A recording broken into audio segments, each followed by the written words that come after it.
bibs, £11. When somebody thinks Christmas with your first grandchild, priceless. There are some things money can't buy. For everything you need at Christmas, there's MasterCard.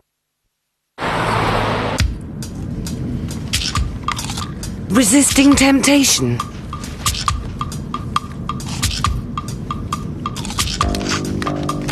Oh, surely there's a simpler way.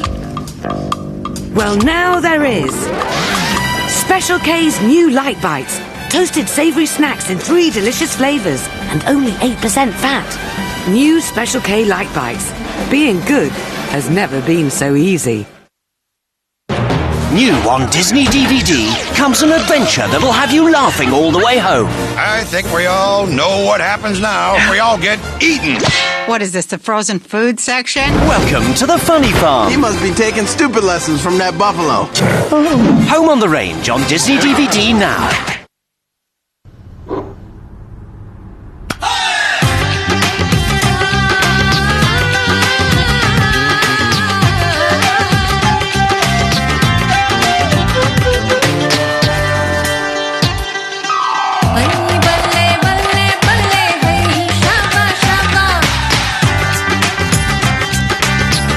Uncle Ben's Tikka Masala Sauce.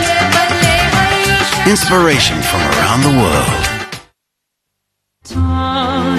The Classical Album 2005. The greatest lineup of the biggest stars. Including Russell Watson, Katherine Jenkins, Hayley Westenra, Ella Jones and Andrea Bocelli. The Classical Album 2005, the brilliant new double album. With 4 years no claims, Norwich Union Direct can stretch your car insurance with an extra 2 months free on fully comp cover. Call 0800 828 838 and let us quote you happy. You can now make phone calls through your computer with broadband from BT. Sign up now and calls to UK landlines could be free for a whole year. Broadband from BT from just $17.99 a month and free UK calls. Visit bt.com today and discover the true power of broadband. How far will you go to experience revitalization? Introducing the new Philishave Cool Skin, the only shaver with built-in Nivea for Men lotion, designed to give you a revitalized shaving experience.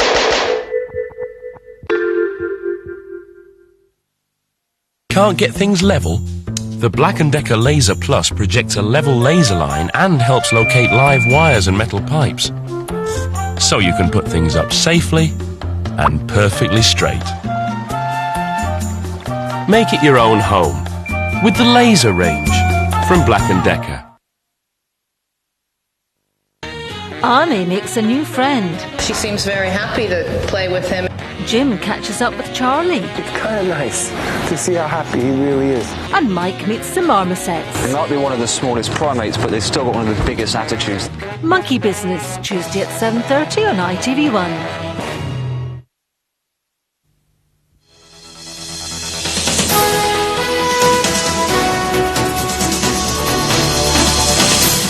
This is Meridian Tonight. And these are the headlines in the southeast this Monday evening. An investigation's underway after a skydiver plunges to his death in a nighttime jump. Houses, hundreds of thousands of them earmarked for the southeast. What would it mean for our area? Plus, a giant rig on the south coast. Work starts on one of the biggest civil engineering projects in Sussex. Also on Meridian Tonight, it's thumbs up for airport expansion. People living near Southend Airport say it'll mean hundreds of new jobs for their community. And after a daring rescue from a stormy sea, 2 policemen are praised for their bravery.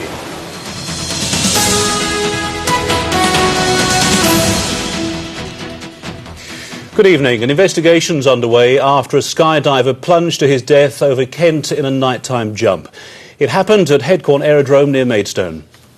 It's the second tragedy at the airfield this year, but members of the parachute club say their sport isn't dangerous, and they say the man who died was an experienced member of their club for 5 years.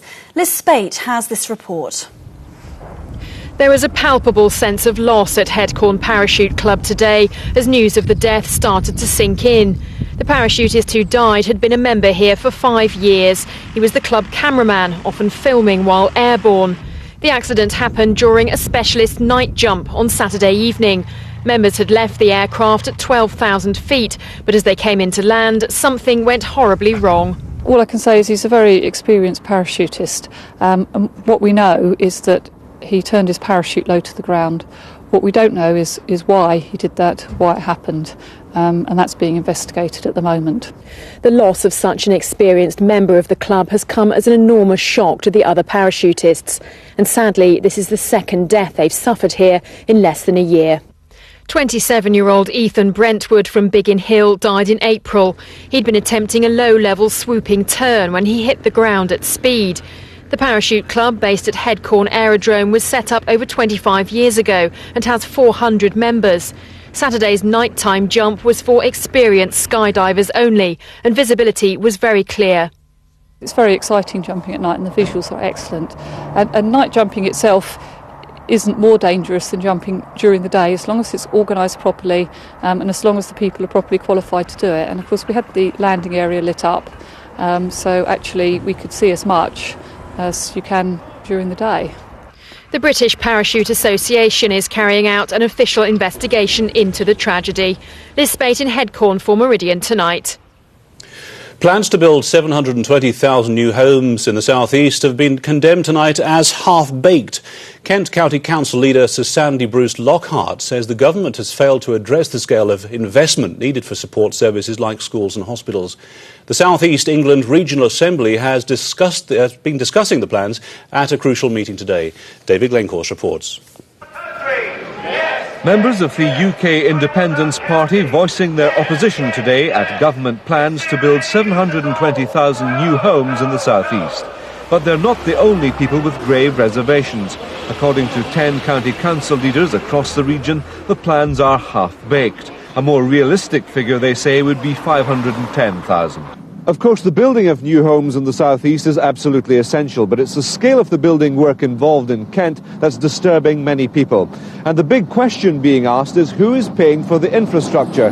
Things like schools and roads. Will it be the government? The current bill for infrastructure in Kent alone now tops £9 billion. Is this plan half-baked? I think it is. I think it's exactly that. It was the county planning officer who said this was the most chaotic process he's been involved in 30 years as a planning officer, and we think the figures are far too high. The Prime Minister and his deputy John Prescott have been deeply involved in formulating the draft plan, massive new building along the Thames Gateway and yet further development in Ashford. But they're being accused of failing to address the scale of investment required for support services. Protesters region-wide are also deeply unhappy about the South East England Regional Assembly, an unelected body, having the ability to approve such a vast plan affecting 8 million voters. If we desperately need a lot more houses in the southeast of England, then that decision must be made by councillors that we vote on to Kent County Council or wherever it is, not by Prescott's poodles based in this South East Regional Assembly. Well, tonight the protest would seem to have worked. The Regional Assembly voted to scale down the housing plan to 3 options. The biggest would mean 640,000 new homes, the smallest 500,000. The plan will go out for public consultation over the next 6 months. David Glencorse for Meridian Tonight. Well, our political reporter Ben Burton joins us now. Ben, this is going to affect huge areas of the South East, isn't it? People want affordable housing, but they don't want it in their area. Yes, I think many people in our part of the world do want to see more homes built, particularly to try and alleviate this so-called housing shortage that we hear so much about. One of the MPs in favour of the Thames Gateway project is Paul Clark from Gillingham. Paul Clark, the infrastructure for all these new properties just isn't in place at the moment, is it?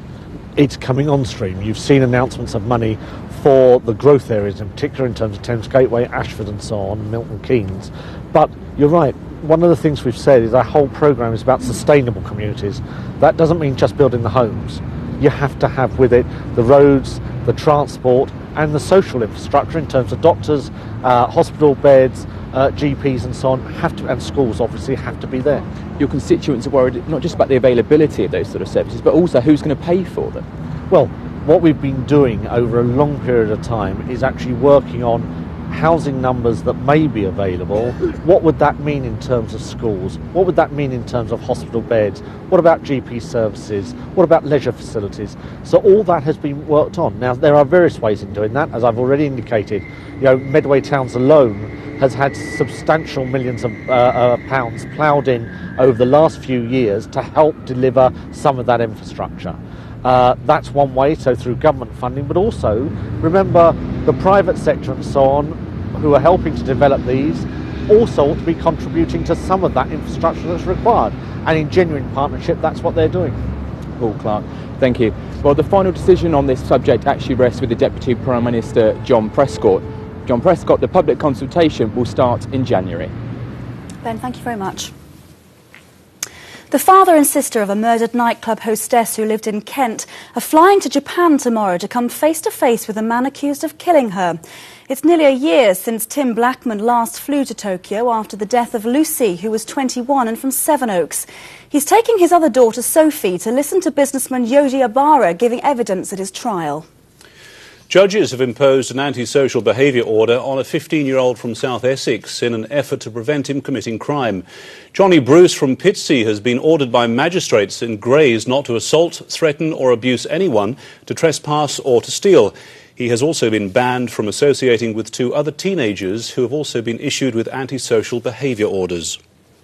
Police in Kent are warning clubbers and partygoers about the dangers of drink spiking in the run-up to the festive season. Some of the substances used can cause paralysis and loss of memory. Officers say that both men and women are potential targets, especially when they're binge drinking. They're warning clubbers not to leave their drinks unattended or to share them with others.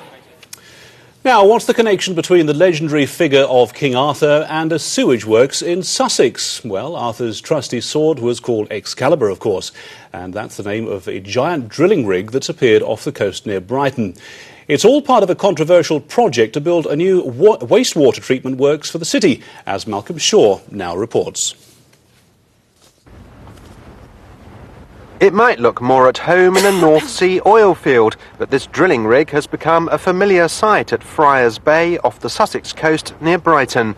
8 legs support a platform covering 2,000 square metres and weighing 4,000 tonnes. They call it Excalibur, named after the mythical sword which appeared to King Arthur, thrust from the waters by the Lady of the Lake. But staff aboard the rig are involved in work a little less glamorous than pursuit of the Holy Grail. The rig's taking samples of the seabed, which is along the route of where we're proposing to put a 2.5 kilometre pipeline out to sea to release treated wastewater once it's been treated at the proposed new sewage works at Peacehaven. And the idea is to ensure that the route we take with that pipeline doesn't harm any of the marine environment below the seawater here. Inland from Friars Bay is Lower Hodden Farm, the site Southern Water has identified for the £200 million wastewater treatment works. It's needed to deal with 95 million litres of sewage generated every day by residents. The choice of site has met strong opposition, but the company is forging ahead. We've gone through an exhaustive process of looking at 66 locations for the works. We chose Peacehaven as the proposed site. What we're doing now is working towards submitting 6 planning applications for the total project, and that will take place hopefully in the new year once all these environmental surveys, both out here at sea and inland, are complete. The first attempt to survey the seabed ended in failure when storms washed a smaller rig away. But Excalibur is built of sterner stuff. Malcolm Shaw at Friars Bay for Meridian Tonight. Now, after years of wrangling, Southend Airport has finally been given the go-ahead to expand. As part of the plan, a new railway station will be built to take passengers fast to Liverpool Street Station in London. A new terminal will handle hundreds of thousands of travellers a year. Well, our reporter Philip Gom is at the airport right now. Phil, it's all changed there, isn't it?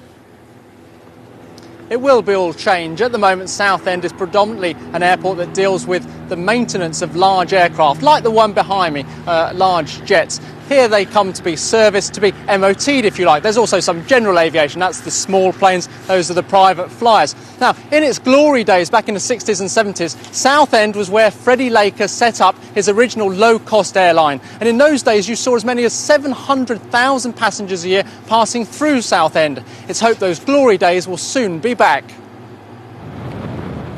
It's been a long time coming, but now Southend Airport is about to take off. Councillors have unanimously agreed to allow expansion plans, which include a new passenger terminal, a train station and a visitor centre. When complete, the airport could handle some 300,000 passengers a year, about the same amount as London City Airport. There'll be at least 700 new jobs. The work could be complete within 18 months. Local politicians say a busier airport is better than the alternative. It's a very important part of developing the community here, in particular the extra 500 jobs, making sure the existing 1,500 jobs are secure. It's absolutely vital. What about what would have happened to the airport if perhaps this expansion hadn't been granted? The fact that it could then have been used for other things, perhaps housing? Yeah, I don't think we should scaremonger over the housing, but clearly if the airport didn't move forward, it could move backwards, and this would be a large brownfield site, and we wouldn't want to see housing here imposed by Whitehall. So in the overall scheme of things, I think the airport development is right for regeneration of the area, right for local people, more jobs, more opportunity for Southend and Rochford, exactly the type of thing we want to see here. Rochford District Council had already agreed the proposals in principle as far back as 1999. But the Civil Aviation Authority had concerns over safety, concerns which have now been dealt with.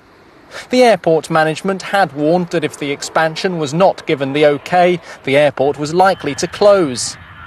Now they have to prove they can attract the airlines and the travellers to Southend to make it a success. Well, I'm joined now by Mark Baker, who works for Southend Airport. Mark, that's the question. How will you attract airlines to Southend? Well, we've got the facility of a new multimodal passenger terminal and railway station that we've got planning permission for now, and we're going ahead with building that in spring 2005 with completion in 2006. So it'll be very much plane to train in the shortest time for businessmen coming across from continental Europe up to the city. In addition to that, of course, we've got our own local catchment area of people that will fly to the further Mediterranean areas for leisure, perhaps business as well for other people. We've got a lot of other airports around here, Stansted, Luton, London City. Do we need Southend to expand? Yes, we do. We see ourselves as very much complementary to those airports. We're a smaller regional airport meeting the demand of local people and local businesses, and the opposite in Europe. Those are much larger, low-cost, big-budget operations, and we are the smaller, sustainable regional airport. Very briefly, I suppose it's going to be a lot noisier for the poor residents who live at the end of the runway. No, indeed not. Aircraft are actually getting quieter and cleaner. So the aircraft using this airport are typically those coming in for maintenance at the present time. Very similar to City Airport, where of course you've got residential properties right up to the boundaries of the airport. Mark Baker, thank you very much. Well, hopefully we'll be back in 18 months' time to see how they're getting on. Philip Gorman at Southend, thanks very much for that. Dozens of residents led to safety from a block of flats in North Kent after a gas scare have begun to return to their homes this evening. 70 people were moved out last night by police and firefighters. The gas company Transco, though, say it was just a precaution. Derek Johnson reports from Dartford. The council block in Dartford continued to be cordoned off by police today as engineers from Transco located the leak which led to the sudden evacuation of 70 people last night. Many had called the company complaining they could smell gas. Fireman came and the police and they said you've got to leave your doors open because there's a gas leak. There's quite a few old people in the block and we helped a few over the road and took one with us around my daughter-in-law's, and evidently they've stayed over there all night. The council gave shelter to several families and residents in this leisure centre a short distance away. Some stayed for up to 5 hours. Others were given a bed for the night in council accommodation or stayed with relatives. certainly people were anxious and somewhat concerned how soon they can be rehoused. But we dealt with all of them as quickly and calmly as we could. No, it's not an everyday event, but it is an event that the council is well rehearsed in and certainly has contingency plans to deal with, which it did last night very well. There was a small leak on the pipework outside the block of flats. We found that leak, but some of the gas from that leak had actually got inside the block of flats, and as a safety precaution we have evacuated them. Despite the disruption, Transco says it had no choice but to evacuate residents once it discovered gas inside the building. But its engineers believed there was never any danger to the public. Derek Johnson in Dartford for Meridian Tonight. Well, you're watching Monday's edition of Meridian Tonight. Still to come on this evening's programme, a roundup of the weekend's goals with Ian McBride. Plus, 2 policemen are praised for their bravery after a daring rescue from a stormy sea. One swam more than 30 yards out in the darkness to rescue a woman who was in danger of drowning.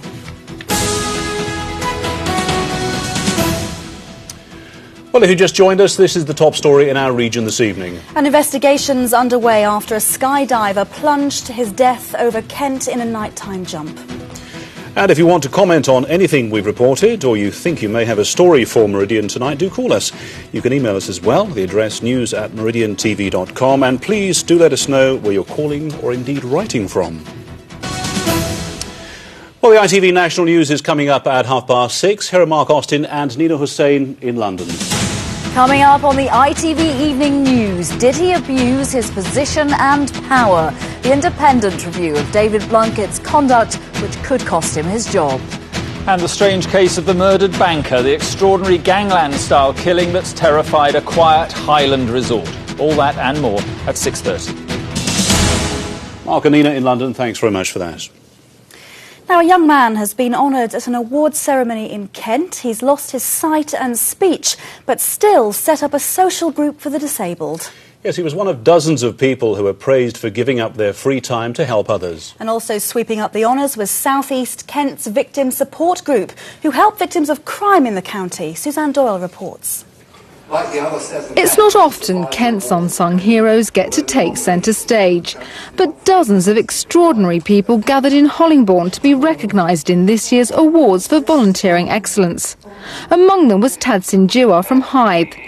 He has an inoperable brain tumour which left him sightless, speechless and without mobility. But that didn't stop him setting up a social group for fellow disabled people to get together. Also honoured was South East Kent's Victim Support Group. They work tirelessly for victims of all crimes. If I say I'm going to phone on Thursday at 5 o'clock, then I phone then. Always being open to seeing things from their point of view and listening to them. Listening is the most important skill that we have to learn for this work. One victim of domestic violence tells how they brought her back from the brink of despair.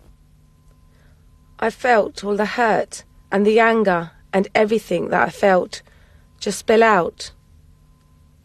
And it was a feeling of a friend was there to help me. Also honoured was a woman who helped create a visitor centre for prisoners' families. I used to pass the front of the prison and I could see the families with the children queuing up outside in all weathers, and I thought, well, really it's punishing the families as well as the prisoners. 29 volunteers in all received awards as the county showed them just how valuable they are. Volunteers do a tremendous amount in the county for the community. I don't know where we would be without them. They help so many people, and so many different people in different ways. It was a day when those who normally work behind the scenes had the spotlight turned on them. Certainly a day which they won't forget. Suzanne Doyle in Hollingbourne for Meridian Tonight. Yes, of course, well awarded as well. Let's take a look at the sport now. Ian's here with the Monday Sport. What's been happening? Thank you very much indeed. Lots of football action. All eyes on Priestfield at the weekend as fans gave Andy Hessentaylor a rapturous reception. And his teammates did their bit too. Elsewhere, Brighton felt they should have had a penalty. See what you think. And Southend and Gravesend picked up a point apiece. We start, though, in the Premiership, where Charlton were on the wrong end of a football lesson. Scott Parker didn't even make the bench for Chelsea, but he could have walked back into the Charlton side. Home fans must have feared the worst when Damien Duff gave the Blues a fourth-minute lead. When they reached half-time with the same scoreline, they could have felt a vague ray of hope. But their side were undone by a matchless 15-minute spell from the champions in waiting.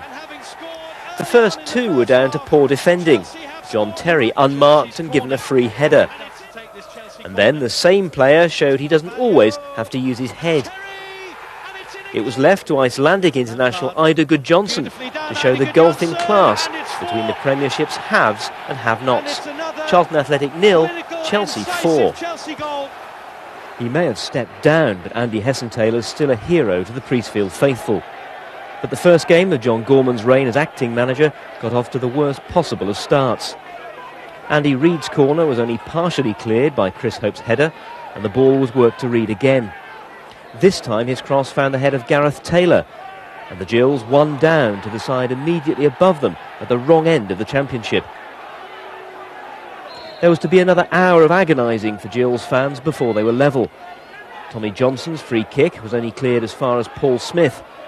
As he headed back, Darius Henderson flicked on, and a Forest hand got in the way. The East Midlands side were incensed, but referee Penton was unmoved. When calm was finally restored, Henderson thumped the Gills level. Then it looked as if the burly striker had done enough to grab the winner, only to see a combination of the bar and the keeper keep his effort out. This one for the how did he miss scrapbook. However, the disappointment only lasted a minute, as Tommy Johnson's shot was only partially saved, but he followed up to secure 3 vital points. Well, it was an easy one for me today on motivation, although I'm quite good at that, I have to say that the lads were very motivated to do it for Andy as well, because, like I said, he's still at the club, and even Andy, he'll benefit from that result today, because he's still a player, and that means that he doesn't want to be relegated. Now he's coming back to be just a player. Now the Gills face another tough test at struggling Cardiff, but at least this win will give them some hope. Gillingham 2, Nottingham Forest 1. Just 1 win in 6 for the Seagulls now as their slide down the table continues.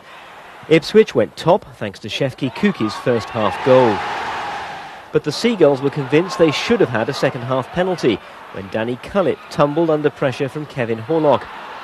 Certainly seen in slow motion, he definitely falls over the Town player's leg. But all the Albion skipper got for his pains was a booking. Ipswich Town 1, Brighton and Hove Albion 0. Southend hadn't lost in the league at Roots Hall since the middle of September, but that record looked under threat when Wayne Gray showed just why strikers shouldn't help out in defence. Bart Grimmick stranded, and John McDermott grateful for the simplest of chances. By all accounts, Freddie Eastwood didn't do much in this match, apart from score. This is 8th in 9 games. And even if he's absent for most of the 90 minutes, the fans won't be complaining if he continues to find the back of the net. Southend United 1, Grimsby Town 1. After a promising start to the season, Gravesend have struggled in November, but James Pinnock seems certain to make an early breakthrough for the Fleet, but was denied by Adrian Basso. The goals were saved for the second half. It was Woking who opened the scoring, Rafael Nade scrambling the ball home. The Cards' lead was short-lived though. Just 3 minutes later, Amos Foyewa's far from scientific challenge on Andrew Drury left the referee with little option. Justin Skinner claiming a share of the points for the Fleet. Gravesend and Northfleet 1, Woking 1. The draw's been made for the third round of the FA Trophy, which sees the conference clubs brought in for the first time. It's thrown up a Kent-Sussex derby and an all-Sussex affair.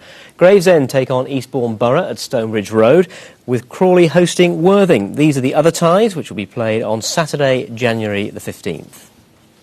Now, you may remember a young boxer we featured last week from a club in Kent who was making his England debut. Well, Billy Rumble, who's 13 and from the St Mary's Club in Chatham, beat his opponent in the match with Ireland, and he's now been called up for England's next competition, which is against Wales next month. Finally, Canterbury ladies hockey side have gone clear on goal difference to the top of the Premier League after a 4-1 victory over Harleston at the weekend. They've got a game in hand over second-place Chelmsford, who lost at the weekend. The two sides meet in Essex this Saturday. And that's it for me this evening. Thank you, Ian. Thanks. Now, 2 Sussex police officers are to be recommended for bravery awards after a dramatic sea rescue off the coast of St Leonard's. One policeman jumped into the sea in the dark and swam more than 30 yards out to reach a woman who was struggling to survive in freezing temperatures. Yes, and the whole dramatic event was captured on CCTV camera, as Jonathan Mendenhall reports. Dragged to safety, this woman pulled from the sea by police officers after an audacious rescue operation which could so easily have gone wrong. On Friday night, police got a call to the seafront at St Leonard's where the 27-year-old was reported to be in difficulties, having swum some way out from the shore. Without any thought for his own safety, one of the policemen immediately plunged into the freezing water with a safety ring and swam more than 30 yards through choppy waves to reach her. It was extremely cold, choppy. The waves, once you actually got past the surf, were about 2 to 3 feet high, and every time one of those came over, I was bobbing under or over the top of it and saw the lady disappear in the waves. And it was a very strong current. I could feel myself being pulled to the side. Back on the beach, other police officers who'd attached a tracking line to the life ring were feeding the line out to their colleague as he tried to get to the woman who'd begun to struggle. Among them, dock handler Nick Baldwin-Charles, who was also in the water. I was losing sight of him because of the waves, and I have one recollection of shouting to him, "Keep going, Neil, keep going." PC King was eventually able to grab the woman by her boot, and both were then pulled back to the shore. At this point, CCTV clearly shows how rough the seas were when one of the officers, by now exhausted, was knocked off his feet by the waves. It may be part of their job, but this is at the very top end of policing. Saving someone's life, let's face it, under these sort of circumstances is just fantastic, and I can't tell you how impressed I am by the officers' actions that night. PC King developed an ear and chest infection after his time in the sea, but went straight back to the police station, changed his clothes and continued his overnight shift on the streets of Hastings. The woman involved was taken to hospital for a check-up, but has subsequently been discharged. The officers are to be recommended for bravery awards. Jonathan Mendenhall in Hastings for Meridian Tonight. Well done them. I'm amazed the policeman went back to work straight afterwards. Absolutely, but above I think and beyond call of duty. I think the major point there is that never underestimate the power of the sea. It's just incredible, and Absolutely. cold this time of year as well, very cold. Very Talking of cold conditions, let's check the weather forecast now with Gemma.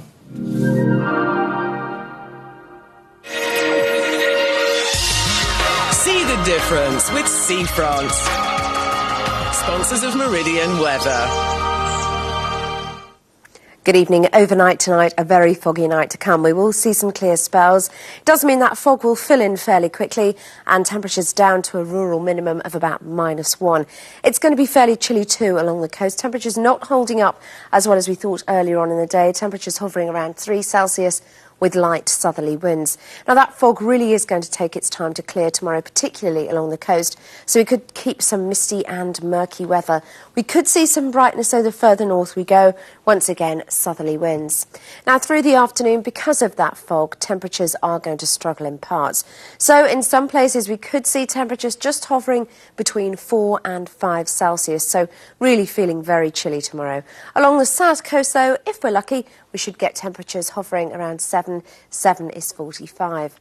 Now looking ahead towards the rest of the week, Wednesday does look as though it's going to be cloudy and bright and dry with light winds and a top temperature of 8 Celsius, but those winds really picking up from the east during Thursday with some dampness in the west. Friday very windy indeed, once again with a top temperature of 8.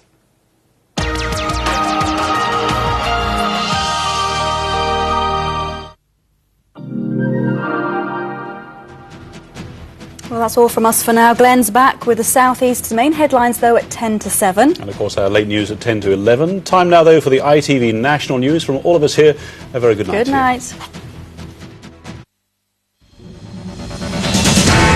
The politician, his lover, her nanny. The triangle which could bring down the Home Secretary.